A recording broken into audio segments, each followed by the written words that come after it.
ನಮಸ್ತೆ ಫ್ರೆಂಡ್ಸ್, ನಾನೀಗ ಮಾಡ್ತಾ ಇರುವಂಥ ಎಕ್ಸಸೈಸು ಕಾರ್ಡಿಯೋ ಎಕ್ಸಸೈಸು. ಈ ಎಕ್ಸಸೈಸು ಹೋಲ್ ಬಾಡಿನ ಫ್ರೀ ಮಾಡುತ್ತೆ. ನಮಗೆ ಬಾಡಿ ಟೈಟಾಗಿ ಇಟ್ಕೊಂಡಿದೆ ಅಂತ ಅನಿಸುವಾಗ ಈ ರೀತಿ ಒಂದು 20 ಟೈಮ್ಸ್ ಮಾಡುವಷ್ಟರಲ್ಲಿ ನಮಗೆ ಬಾಡಿಯೆಲ್ಲ ಲೂಸ್ ಬಿಡುತ್ತೆ. ನಾನು ಪ್ರತಿದಿನ ಈ ಎಕ್ಸಸೈಸನ್ನು ನಾನು ಕೌಂಟ್ ಮಾಡ್ಕೊಂಡು ಮಾಡ್ತೀನಿ. 20-20 ಆ ರೀತಿ 3 ಸೆಟ್ಸನ್ನು ಮಾಡ್ತೀನಿ.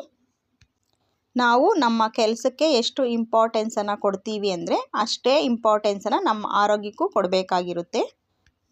ಎಷ್ಟೇ ಬ್ಯುಸಿ ಲೈಫ್ ಇದ್ರೂ ನಾವು ನಮ್ಮ ಆರೋಗ್ಯಕ್ಕೋಸ್ಕರ ಒನ್ ಅವರ್ ಆದರೂ ಟೈಮ್ ತಗೊಂಡು ಸ್ವಲ್ಪ ಎಕ್ಸಸೈಸ್ ಮಾಡ್ಕೊಳ್ಳೋದು ಉತ್ತಮ. ಈ ಎಕ್ಸಸೈಸಿಂದ ಹೊಟ್ಟೆ ಫ್ಯಾಟು ಕರಗುತ್ತೆ, ಹಾಗೆ ಕೈಗಳು ಸ್ಟ್ರಾಂಗ್ ಆಗುತ್ತೆ, ಹಾಗೆ ಕಾಲುಗಳು ಸಹ ಸ್ಟ್ರಾಂಗ್ ಆಗುತ್ತೆ. Thanks for watching. Bye friends. ಜೈ ಶ್ರೀರಾಮ್.